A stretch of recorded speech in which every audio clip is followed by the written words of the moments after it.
بسم الله الرحمن الرحيم. ومن أحسن قولا ممن دعا إلى الله وعمل صالحا وقال إنني من المسلمين. والعصر إن الإنسان لفي خسر إلا الذين آمنوا وعملوا الصالحات وتواصوا بالحق وتواصوا بالصبر. نستعينه ونستغفره ونعوذ بالله من شرور أنفسنا ومن سيئات أعمالنا، من يهده الله فلا مضل له ومن يضلله فلا هادي له، وأشهد أن لا إله إلا الله وحده لا شريك له، وأشهد أن محمدا عبده ورسوله صلى الله تعالى عليه وعلى آله وصحبه وسلم تسليما كثيرا. يا أيها الذين آمنوا اتقوا الله حق تقاته ولا تموتن إلا وأنتم مسلمون.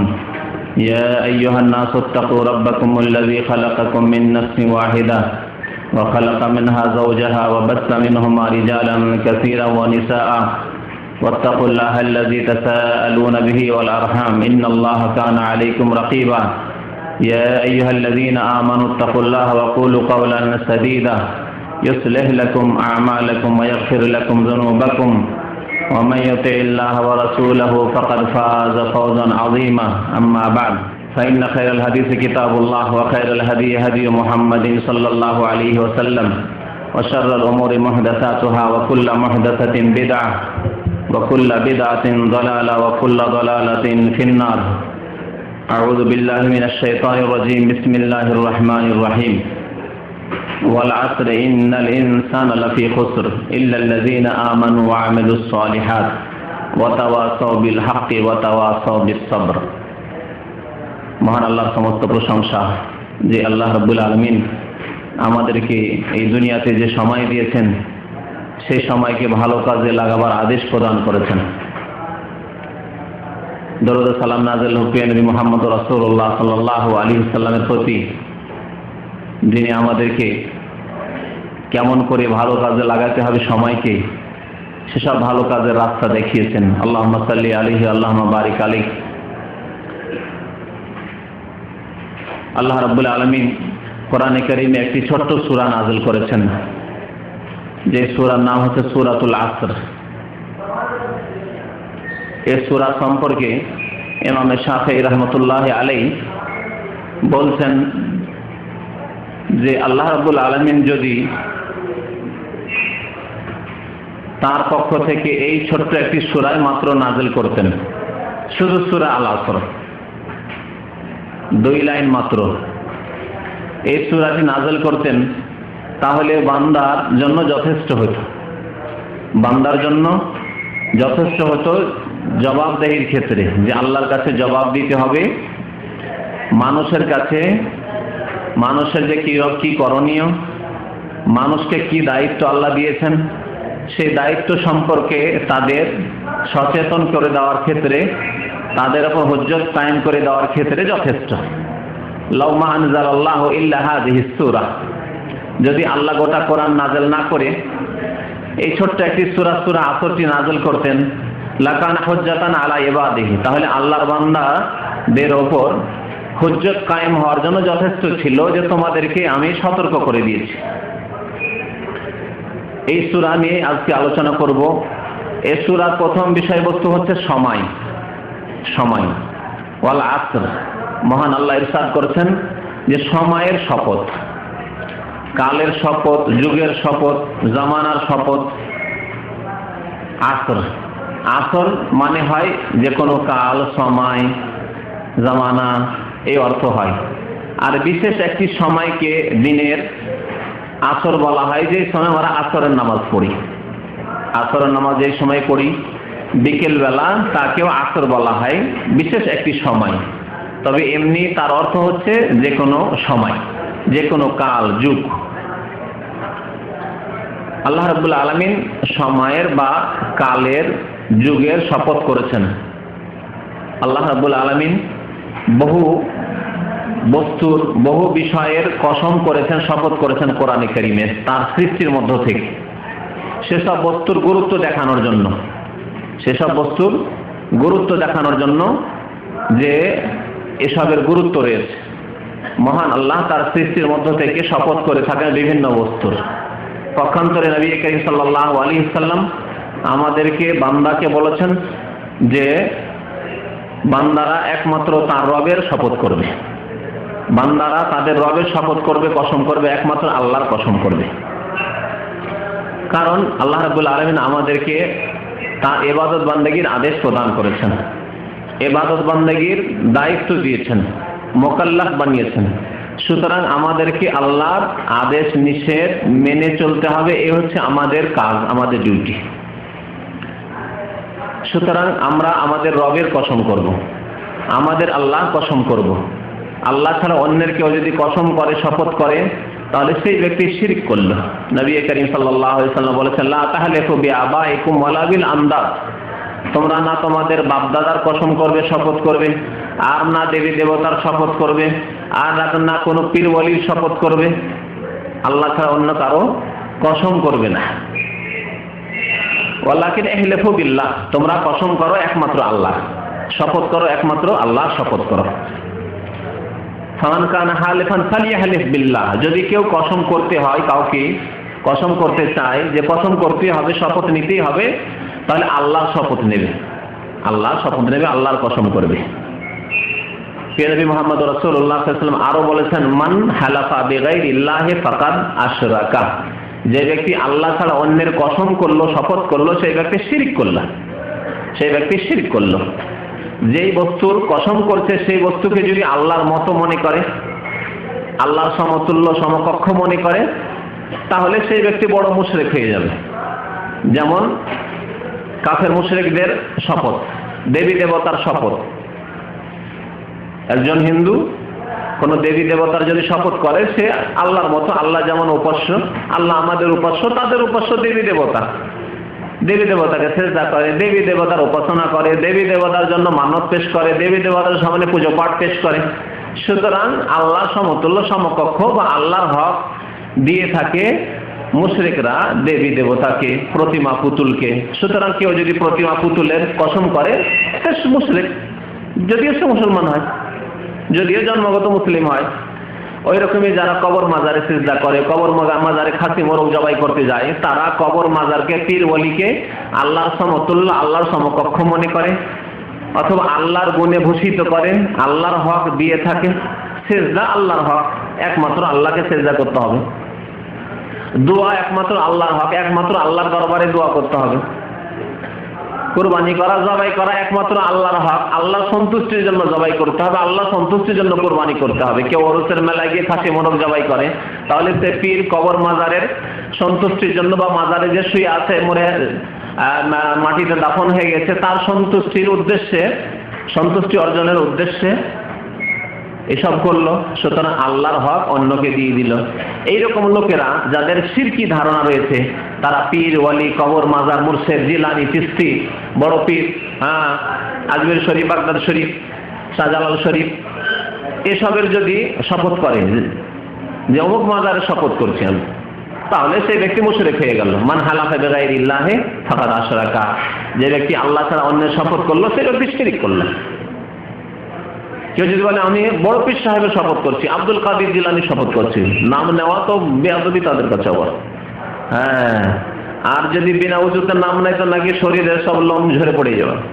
হ্যাঁ, কবর পূজারীদের আকীদা, মুশরিকদের আকীদা, যে বড় পীরের নাম কেউ যদি নিয়ে নেয় বিনা উজুতে, তাহলে শরীরের সব যত লোম আছে সব খসে পড়ে যাবে। আরো কত কি কুফরি শিরকি আকীদা রয়েছে। মায়ের পেটে 18 পারা না কত পারা, কত পারা, 18 পারা কোরআন মুখস্থ। নবী সাল্লাল্লাহু আলাইহি সাল্লামের কিছুই ছিল না মুখস্থ, বুঝলেন, নবীর চাইতেও বড়। মহান আল্লাহ বলছেন, আল্লাহ খালাকাকুম মিন তুরাবিন, আল্লাহ তোমাদেরকে মাটি থেকে সৃষ্টি করেছেন, লা তা'লামুনা শাইআন, কিছুই জানতে না। সারা মানব বিশ্বকে আল্লাহ সম্বোধন করে বলছেন, আল্লাহ তোমাদেরকে যখন সৃষ্টি করেন, লা তা'লামুনা শাইআন, কিছুই জানতে না তোমরা। এই মানুষের মধ্যে শামিল প্রিয় রাসূল সাল্লাল্লাহু আলাইহি সাল্লাম আর সমস্ত নবীগণ, সাহাবায়ে কিরাম, জিলানী, চিশতি, সবাই। আল্লাহ তো সবাইকে সম্বোধন করেছেন না, ব্যতিক্রম বলেছেন যে দেখো তোমরা সাধারণ মানুষরা তোমরা জানো না, কিন্তু বড় পীর মায়ের পেট থেকে 18 পারা মুখস্থ রাখে। আছে কোথাও? আল্লাহ বলছেন আল্লাহ খালাকাকুম মিন তুরাব, আল্লাহ তোমাদেরকে মাটি থেকে সৃষ্টি করেছেন, কিন্তু সৃষ্টির সময় তোমরা কিছুই জানতে না। পৃথিবীতে যখন মায়ের পেট থেকে ভূমিষ্ঠ এসেছিলে, লা তা'লামুনা শাইআন, কিছুই জানতে না। শাইআন মানে সামান্য কিছু জানতে না, কিছুই জানতে না। এই সম্বোধন সবাইকে হয়েছে। তাই প্রিয় নবী সাল্লাল্লাহু আলাইহি সাল্লাম পৃথিবীতে এসেছেন লা ইয়ালামু শাইআন, কিছু জানতেন না, কিছুই জানতেন না তিনি। তো নবী যদি জানলেন না, আবু বকর সিদ্দিক জানলেন না, সাহাবীদের সম্মান বেশি না জিলানির সম্মান বেশি? হ্যাঁ, সাহাবীদের। কিন্তু যারা জিলানির পূজা করে, সেজদা করে, তারা জিলানি কি আল্লাহ সমান? নবী কোথায় ওখানে? ওখানে নবী কোথায় স্থান পাবে? হ্যাঁ, ওখানে তারও আরো অনেক আগে, যেখানে নবী না পৌঁছিতে পারে নাকি সেখানে বড় পৃষ্ঠায় পৌঁছে যায়। মেরাজ শরীফে গিয়ে নবী করিম সাল্লাল্লাহু আলাইহি ওয়াসাল্লাম জিবরাইল যেখানে না পৌঁছানো তার আগে চলে গেছেন, দেখছি তার আগে আব্দুল কাদের জিলানী বড় পীর পৌঁছে আছে। এসব দাহা, শিরক, কুফরি এক শ্রেণীর মুসলিম সমাজে রয়েছে। জাতিতে মুসলমান, কিন্তু বাপদাদা পূর্বপুরুষ ছিল হিন্দু। ওই হিন্দুয়ানি চালচলন, আকীদা সব থেকে গেছে আমাদের। বড় আফসোসের কথা যে মুসলমানের ঘরে জন্মগ্রহণ করেও যদি জান্নাত না পাওয়া যায় শিরক কুফরি করে, এর চাইতে বড় আফসোস আর কিছু নেই। সুতরাং দিন শিখতে হবে, দিন শিখে আমল করতে হবে, চোখ খুলে চলতে হবে। কানা অন্ধ লোকের মতো লাঠি কাউকে ধরিয়ে দিয়েন না। জামাত পীর সাহেবকে আমার তো রশি ধরিয়ে দিয়েছি, রশি ধরে টানছে গরু ছাগলের মতো, যেদিকে টেনে নিয়ে যাও ওইদিকে আমি যাই, এইরকম কাজ মুসলিম করবে না। তো যাই হোক, আসল বিষয়বস্তুর দিকে ফিরে আসি। আল্লাহ ছাড়া অন্যের কেউ যদি শপথ করে আর মনে করে আল্লাহর মতো তিনি, যার কসম করছি, হ্যাঁ, এরকমই কেউ যদি মানব রচিত বিধানের, সংবিধানের শপথ করে, সংবিধানের শপথ করলো, একটা উদাহরণ দিই, আর মনে করে যে আমাদের দেশের সংবিধান কি যেমন তেমন নাকি দেশীয় সংবিধান, কোরআনের সংবিধান সৌদি আরবে আছে, আমাদের দেশের সংবিধান আছে, যে কোন দেশের মানুষই হোক না কেন, যদি এইরকম শপথ করে তাহলে শিরক করলো। মান হালাফা বিগাইরিল্লাহ, মানুষের তৈরি করা সংবিধান, এটি গায়রুল্লাহ, আল্লাহ ছাড়া অন্য, আল্লাহ ছাড়া অন্যের বিধান। সুতরাং সেই ব্যক্তি কাফের, মুশরিক হয়ে গেল। ফাকাদ কাফারা আও আশরাকা, কাফের অথবা মুশরিক হয়ে গেল। সতর্ক আমাদেরকে থাকতে হবে এইসব কুফরি এবং শিরক থেকে। যেমন আমরা উযু করার পরে সতর্ক থাকি যে উযু নষ্ট না হয়ে যায়। সাহরি খাওয়াচ্ছেন, উযু করেছেন, তারপরে ফজরটা পড়ে ঘুমাবেন, মধ্যখানে কত সজাগ যে এমনটা না হয় যে ফট করে উযু না নষ্ট হয়ে যায়, তাই কি না? কত সজাগ হয়ে আছেন, উযু নষ্ট হয়ে গেলে নামাজ হবে না। এই জন্য শুধু নামাজটা হবে না, একটি শুধু ইবাদত হবে না, ওযু নষ্ট হয়ে গেলে ফজর নামাজটা হবে না। সজাগ হয়ে আছেন, খাওয়া দাওয়া করছি, পেট তো ভারী হতে চলেছে, এমনটা না হয় যে উযু নষ্ট হয়ে গেল, একটু লম্বা হয়ে শুইবেন না, শুইলে যদি ঘুম চলে আসে তাহলে যে গেল উযু গেল, আবার উযু করতে হবে। কত সজাগ আপনি আপনার উযুর হেফাজতের ক্ষেত্রে। তো উযু নষ্ট হলে এই নামাজটি হবে না। যে নামাজটা পড়ার আপনি নিয়ত করেছেন যে একটু পরে আমি নামাজটা পড়বো, তার জন্য আপনি কত হেফাজতে উযুটাকে রেখেছেন। আর যদি আপনার ঈমান নষ্ট হয়ে যায়, আপনার ইসলাম নষ্ট হয়ে যায়, তো কোনো ইবাদতই কবুল হবে না। না কলেমা কবুল হবে, না নামাজ কবুল হবে, না এই রোজা রেখে রোজা কবুল হবে, না হজ কবুল হবে, না যাকাত কবুল হবে, না উমরা কবুল হবে, না মাতা পিতার সেবাই কবুল হবে, না জনকল্যাণমূলক কাজই কবুল হবে, না দান খেরাত কবুল হবে, কিছুই কবুল হবে না, কিছুই কবুল হবে না। মহান আল্লাহ রাব্বুল বলছেন লাইন আশরাকতা লা ইয়াহবাতান্না আমালুক। হে নবী মুহাম্মদ সাল্লাল্লাহু আলাইহি সাল্লাম, তুমি সারা বিশ্বের মানুষকে সতর্ক করে দাও যে আমি মুহাম্মদ রাসূলুল্লাহ, আর আমিও যদি শিরক করি তো আমার আমলকে আল্লাহ রাখবেন না, ধ্বংস করে দেবেন। লাইন আশরাকতা, হে নবী মুহাম্মদ সাল্লাল্লাহু আলাইহি ওয়াসাল্লাম, তুমিও যদি শিরক করো রাসূলুল্লাহ হওয়ার পরেও, তাহলে তোমার সমস্ত আমল ধ্বংস হয়ে যাবে। আল্লাহ রাব্বুল আলামিন 18 জন নবীর কথা কোরআনে কারীমে সূরা আনআমে এক জায়গায় উল্লেখ করেছেন, 18 জন নবীর কথা। তারপরে বলছেন ওয়ালাউ আশরাকু লাহাবিতা আনহুম মা কানু ইয়ামালুন, এরাও যদি শিরক করত এদের সমস্ত আমল ধ্বংস হয়ে যেত। এই নবীগণ যদি শিরক করতেন তাদের সমস্ত আমল ধ্বংস হয়ে যেত। তাহলে উযুর ক্ষেত্রে কত সজাগ, হ্যাঁ, যে উযু নষ্ট হলে নামাজ হবে না। এখন যে বসে আছেন, মাশাআল্লাহ উযু করে বসে আছেন, প্রায় লোক উজু করে বসে আছে। ইল্লা মাশাআল্লাহ কারো উজু নষ্ট হলে 1-2 জন, এই 1000-1200 লোক 1400 লোক হয়তো এই সময়ের মধ্যে থাকলে তার মধ্যে 5 জন লোকও এরকম পাওয়া যাবে না যারা খাওয়া দাওয়ার পরে উজু করে মসজিদে যাবে। সবাই বা উজু বসে আছেন, কারণ এই উজুকে টিকাইতে হবে আর ইফতার করে মসজিদে যেতে হবে, কারণ এর মধ্যে এই সময় ভিড় ভাড়ে উজু করার জন্য উজুখানায় গিয়ে জায়গা পাওয়া মুশকিল। সুতরাং কত উজুর জন্য সজাগ হয়ে বসে আছেন, আর আপনার ইমানের হেফাজতের জন্য, আপনার ইসলামের হেফাজতের জন্য সজাগ হয়ে বসে থাকতে হবে না? হ্যাঁ, এক শ্রেণীর লোকেরা দরবেশ সেজে এসে আর পীর মুরব্বী সেজে এসে আলখাল্লা জুব্বা লাগিয়ে এসে বলে অমুক মাজার শরীফ ছেলে মেয়ে হয় না, তোমার সন্তান সন্ততি হয় না, ও বিয়ে 10-12 বছর হয়ে গেল, যাও অমুক দরবারে একবার হাজিরা দিয়ে এসে চলে গেলেন আপনি। রোগ বালা মুসিবত ভালো হয় না, এই তৌফিক হলো না, যাও একটু মক্কা যাও, গিয়ে উমরা করা, বেশি বেশি জমজম পান করো। শরীয়তি চিকিৎসা নবী করিম সাল্লাল্লাহু আলাইহি ওয়াসাল্লাম বলেছেন মা ও জমজম লিমা শরিবা লাহু, জমজমের পানি যে উদ্দেশ্যে পান করা হবে সেই উদ্দেশ্য আল্লাহ দেবেন তোমাকে। এই তৌফিক হলো না বিদাতি কবর পূজারীদেরকে। বললে যে তোমার অসুখ ভালো হয় না, যাও তুমি চলে যাও আজমির শরীফ চলে যাও, বেশি পয়সা হলে চলে যাও ওই বাগদাদ শরীফ চলে যাও, আর গরিব বাবা হলে দেশের ওই মাজারগুলিতে চলে যাও। হ্যাঁ, আপনি চিন্তা করলেন যে আমার ইমান যে চুরি করে নিল, ডাকাতি করে নিল, আমার ইমান, আমার ইসলাম, আমার নামাজ রোজা হজ যাকাত কিছুই করবে না, সমস্ত সারা জীবনের আমল ধ্বংস হয়ে গেল, চিন্তাই করলেন না। সজাগ হইতে হবে। ইব্রাহিম আলাইহিস সালাম পর্যন্ত আল্লাহর খলিল, আল্লাহর বন্ধু হওয়া সত্ত্বেও এত সজাগ ছিলেন যে ওয়াজনুবনি ওয়া বানিয়া আন না'বুদাল আসনাম, আল্লাহর কাছে দোয়া করছেন, আল্লাহ আমাকে, আমার পরিবারের সদস্যদেরকে, আমার সন্তান সন্ততি, আগামী প্রজন্মকে আসনাম থেকে, শিরক থেকে, পুতুল পূজা থেকে, মূর্তি পূজা থেকে, কবর মাজার পূজা থেকে, এসব থেকে আল্লাহ বাঁচিয়ে রাখো, দোয়া করতেন তিনি। ইব্রাহিম তাইমি রাহমাতুল্লাহ আলাইহি বলছেন ওয়ামাইয়া আমানুল বালা বাদা ইব্রাহিম, ইব্রাহিম আলাইহিস সালাম যদি এত শিরকে ভয় করেন তাহলে আমাদের কত ভয় করা উচিত, কত ভয় করা উচিত যে জানি না কখন অজান্তে শিরক হয়ে যেতে পারে। সুতরাং যদি কেউ আল্লাহর সমতুল্য সমকক্ষ মনে করে আল্লাহ ছাড়া অন্যের কসম করে তাহলে সে বড় মুশরিক হয়ে যাবে। আর যদি মনে করে যে না আল্লাহ রাব্বুল আলামিনের সমতুল্য কেউ নেই, ওয়ালাম ইয়াকুল্লাহু কুফুয়ান আহাদ, বিশ্বাস আছে, ওয়ালাম ইয়াকুল্লাহু কুফুয়ান আহাদ, আল্লাহর সমতুল্য সমকক্ষে কেউ নেই, তবে তিনিও বড়, তিনিও বড়, সেজন্য তার কসম করলেন, শপথ করলেন, বা সেই বস্তুটিও বড় গুরুত্বপূর্ণ তাই তার শপথ করলেন, তাহলে ছোট মুশরিক হয়ে গেলেন। ছোট মুশরিক হলে যে আমলটি করছেন সেই আমলে যদি শিরক হয়ে থাকে ওই আমলটি নষ্ট হয়ে যাবে, এবং ছোট শিরক হচ্ছে কাবিরা গুনাহ, কাবিরা গুনাহ যা তওবা না করলে আল্লাহ মাফ করবেন না। তো আল্লাহ রাব্বুল আলামিন আমাদেরকে একমাত্র তাঁর শপথ করতে বলেছেন।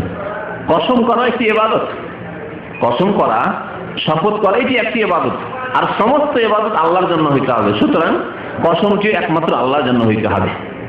আজকাল আমাদের সমাজে এত অজ্ঞতা রয়েছে যে কোনো কিছু হলে কাউকে যদি শপথ দেয় আর সে যদি শুধু আল্লাহর কসম খায় বিশ্বাসই করবে না। চুরি হয়ে গেছে, এই ঘটনাগুলি এখানে বেশি হয়, মাল সামান চুরি হয়ে গেছে, তখন কারো উপরে সন্দেহ হয়ে গেছে, বা গোটা রোমের যত লোকেরা রয়েছে তাদের সবাইকে কসম করাচ্ছে, আর সবাইকে কোরআন নিয়ে কসম করাবে, আর না হলে বলবে তোমার বাবার কসম করো, তোমার মায়ের কসম করো, এইগুলি করলে বিশ্বাস করবে। আর যদি বলে আল্লাহর কসম করে বলছে আমি নিয়ে বিশ্বাস করবে না, বলছে এই চোর আছে, এই যে বাবার কসম খেতে চায় না, মায়ের কসম খেতে চায় না, এই কোরআন হাতে নিতে চায় না, তার মানে এই চোর আছে। এই হচ্ছে মুসলিম সমাজের অজ্ঞতার হাল, এই অবস্থা।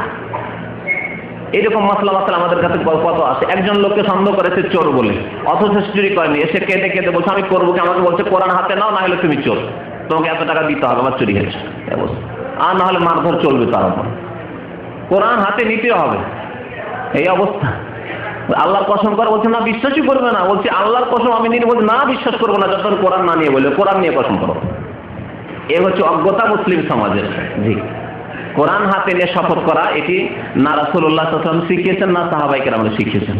জি, তবে আপনাকে যদি বাধ্য করে কোথাও, আপনাকে যদি বাধ্য করে, আর যদি আপনি কোরআনটা হাতে না নেন তাহলে আপনি চোর সাব্যস্ত হয়ে যাবেন, তাহলে কোরআন হাতে নিয়ে আল্লাহর শপথ করুন। আল্লাহ বলেছেন কসম করবেন আল্লাহর, কোরআনের কসম করবেন না, কোরআন হাতে নিয়ে বলে আল্লাহর কসম করে বলছি।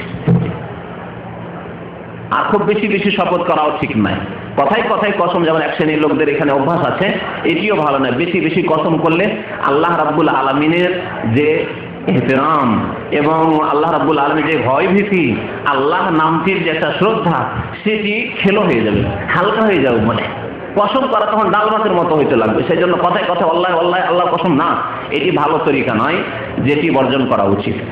যাই হোক, ফিরে আসি। আল্লাহ রাব্বুল আলামিন যুগের শপথ করেছেন। আল্লাহ রাব্বুল আলামিন তার সৃষ্টির মধ্য থেকে, মাখলুকাতের মধ্য থেকে যার ইচ্ছা কসম করে থাকেন।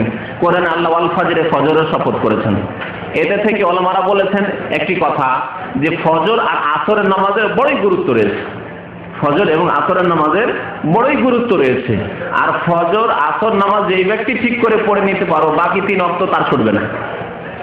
যেই ব্যক্তি ফজর আসর সুন্দর করে পড়তে পারলো, কায়েম করতে পারলো, তার অন্য কোনো নামাজ ছুটবে না ইনশাআল্লাহ।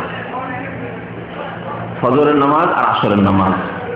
আসরের নামাজ হচ্ছে গাফিলতির সময়, যারা ঘুমিয়ে থাকে, দুপুরবেলা ঘুমায়, খাওয়া দাওয়া করে, তাদের গাফিলতির সময়। আর যারা কেনাকাটা করে, বাজারে হাটে, তাদের হচ্ছে দুনিয়ায় ব্যস্ততার সময়। কেনা বেচা, হাটে গিয়েছে, হাটে কেউ কেনার জন্য গেছে, কেউ বিক্রি করার জন্য গেছে, ওই মাগরিব পর্যন্ত হাট করতে, হাটে বাজারে ব্যস্ত থাকলেও আসর নামাজ পড়ুন না। মাগরিব হয়ে গেল, এশা হয়ে গেল, তারপরে এসে যারা এক শ্রেণীর নামাজি, জানে না যে এইভাবে নামাজ আল্লাহ কবুল করবে না, এসে কাজা করছে, এশারের সময় এসে আসরের নামাজ পড়ছে। এরকম করে আমাদের দেশের অনেক মানুষরা। এই গাফিলতির সময় দুনিয়াতে মশগুল হয়ে গাফিল হলো না, আসর নামাজ পড়লো। এই শোয়ার সময়, ঘুমাবার সময়, দুপুরে বিশ্রামের সময় আসর আজান হলো, মসজিদে পৌঁছে গেল। এটি হচ্ছে ঈমানের লক্ষণ। আর একটি ফজর নামাজ। নবী করিম সাল্লাল্লাহু আলাইহি ওয়াসাল্লাম বলেছেন, আসকালুস সালাতি আলাল মুনাফিকিন সালাতুল ইশা ওয়া সালাতুল ফজর। মুনাফিকদের সবচেয়ে ভারী নামাজ এশার নামাজ আর ফজর নামাজ। এশার নামাজকে সেই কালে ভারী নামাজ বলা হয়েছে। আজকাল গ্রামে গঞ্জে এশার নামাজটি খানিকটা ভারী, কারণ গ্রামে গঞ্জে লাইট নেই, বিদ্যুৎ নেই, মাগরিব হলে অন্ধকার হয়ে গেল, অন্ধকারে বাইরে যেতে ভয় লাগে, তখন কি শুয়ে পড়লো, খেয়ে দিয়ে মাগরিব পরে শুয়ে পড়লো। এই জন্য গ্রাম অঞ্চলে, আর নবী করিম সাল্লাল্লাহু আলাইহি ওয়াসাল্লামের জামানায় ওই রকম অবস্থা ছিল মদিনার। সুতরাং এই হাদিসটি, এশার নামাজ যে ভারী, এটি গ্রামে গঞ্জের উপরে ফিট, কিন্তু শহরের লোকেরা না। এশা পরে তো কাজকর্ম শুরু করে, এশার পরে দুনিয়ার কাজকর্ম, পাপ করা শুরু করে, দুনিয়ার কাজকর্ম শুরু করে। রাত 12টা 1টা পর্যন্ত টিভি না দেখে, হারাম কাজ না করলে ঘুমাবে না, হারাম করেই তো ঘুমাইতে হবে, গুনাহ করেই তো ঘুমাইতে হবে, যাতে করে মস্তি খারাপ অবস্থায় হয়। এই তো অধিকাংশ মানুষের অবস্থা। আর ফজরের নামাজ, ফজর নামাজ সবচাইতে ভারী নামাজ হচ্ছে মুনাফিকদের উপর। যে ব্যক্তি ফজর পড়ে নিতে পারলো, সেই ব্যক্তি ঈমানকে কমপ্লিট করতে পারল। যেই ব্যক্তি ঠান্ডার সময়, শীতের সময়, ঘুমের সময়, ঘুমের চাপ, সেই সময় সবকিছুকে ত্যাগ করে, বিছানা ত্যাগ করে, আরাম বিশ্রাম ত্যাগ করে আল্লাহর ঘরে পৌঁছে যেতে পারলো, এটি হচ্ছে ঈমানের লক্ষণ আজকালকার জামানায় বিশেষ করে। আর যারা শহরে বসবাস করে, তাদের, যেই ব্যক্তি ফজর নামাজ পড়ে নিতে পারলো জামাত সহকারে ওয়াক্তে, সেই ব্যক্তি মুমিন, মুসলিম, এতে কোনো সন্দেহ নেই। এই জন্য আল্লাহ ফজরের শপথ করেছেন আর আসরের শপথ করেছেন। এই দুইটি নামাজের বড় ফজিলত রয়েছে।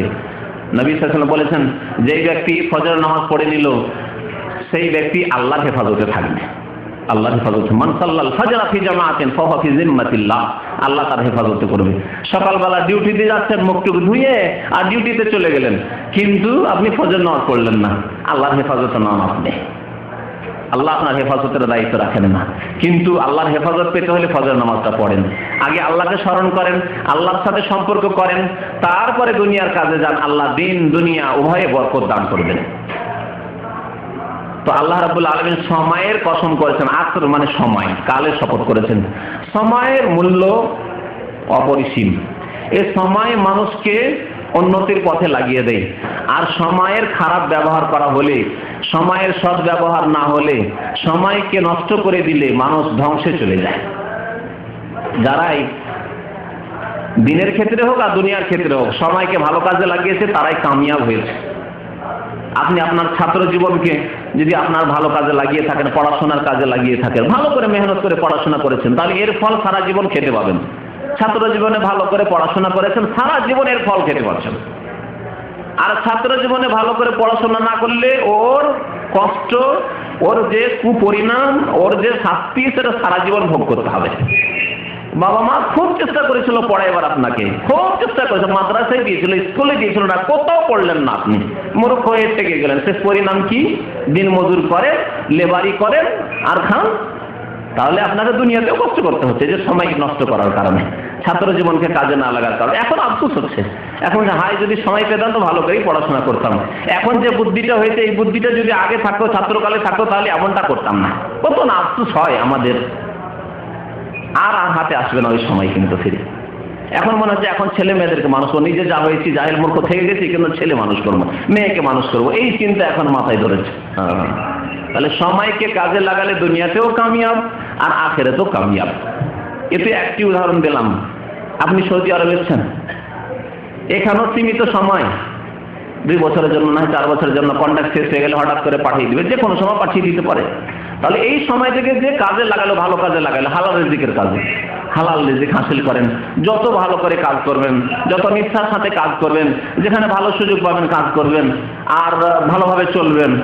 এইভাবে এখানে কাছাকাছি আছেন, এটাকে ইবাদত বন্দেগীর ক্ষেত্রে ঘন ঘন আপনি উমরায় গেলেন, মাঝে মাঝে উমরায় গেলেন, যত তাড়াতাড়ি সম্ভব হলে হজটা করে নিলেন, তাহলে কামিয়াব। কারণ এটা স্থায়ী নয় যে আমি এখানে স্থায়ী আছি, হতে পারে যে আগামী হজ আসার আগে আগে আমাকে দেশে পাঠিয়ে দিতে পারে। সুতরাং আমি যে যত তাড়াতাড়ি হজটা পেয়ে যাই হজটা করি, এই রমজান পেয়ে গেছি তো উমরা করি জি।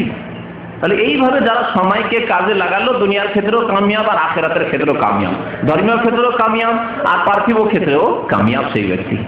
আর যে ব্যক্তি সময়কে নষ্ট করল, এসেছি ও দেশে থাকা যেমন এখানেও তেমন, দেশেও যেমন ছিল এখানেও তেমন, দেশেও বেনামাজি এখানেও বেনামাজি, দেশে কোনোদিন উমরার কথা ভাবিনি, হজের কথা ভাবিনি, এখানে এসে সৌদি আরবে চাকরি বাকরি করে, না উমরার কথা কোনোদিন চিন্তা করে, না হজের কথাই কোনোদিন চিন্তা করে। এইরকম অবস্থা থাকলে পরে আফসোস করতে হবে, আর সময় নিজের হাতে আর নেই, সময় আসবে না। এই তো ক্ষণিকের এই জীবনগুলির উদাহরণ দিলাম। এরকম আমাদের পুরো জীবন না, আমাদের জীবনটাও ক্ষণিকের জীবন, 50 বছর 60 বছর, ম্যাক্সিমাম 60 বছর 70 বছর, আর কারো কম হইতে পারে, কারো সামান্য হইতে পারে। যৌবনই মারা গেলেন হঠাৎ করে, বহু লোক আমাদের সামনে যৌবনে মারা যাচ্ছে, 25 বছর 30 বছরের ছেলে হঠাৎ করে মারা যাচ্ছে, যেইভাবে হোক না কেন। তাহলে এই সময়টিও সীমিত আমাদের কাছে, এই সময়কে যদি আমরা কাজে লাগাই, যতটা সময় পেয়ে গেছি এই সময়কে কাজে লাগাইতে হবে। আমি এই মাগরিবের নামাজ পেয়ে গেছি, এটা আমার শেষ নামাজ, বাস, আর হয়তো নামাজ পাবো কিনা, কিন্তু এই নামাজটি ভালো করে পড়বো আমি। আজকের এই তারাবি পেয়ে গেছি, আজকে এশার নামাজ পেয়েছি, আজকে ফজর পেয়ে গেছি, এটাকে ভালো করে পড়বো, তারপরে নামাজ জোহর আসবে না আসবে আল্লাহ ভালো জানে। তবে যারা নিজের সময়কে, নিজের বয়সকে, নিজের জীবনকে ভালো কাজে লাগালো তারাই সফল কাম। আর পক্ষান্তরে যারা এইসবের পরোয়া করলো না, এই এখন তো আমার বয়স মাত্র 20 আর 25, আমার বাবা 60 বছর বয়স হয়ে গেছে, এখন তো অনেক সময় পড়ে আছে, হতভাগা তার, হতভাগা। আল্লাহ বলছেন সময়ের কসম করে বলছে, ইন্নাল ইনসানা লাফি খুসর। এইরকমই যারা সময়কে কাজে লাগায় না, এইরকম সমস্ত মানুষ হচ্ছে ক্ষতিগ্রস্ত, ধ্বংসের পথে।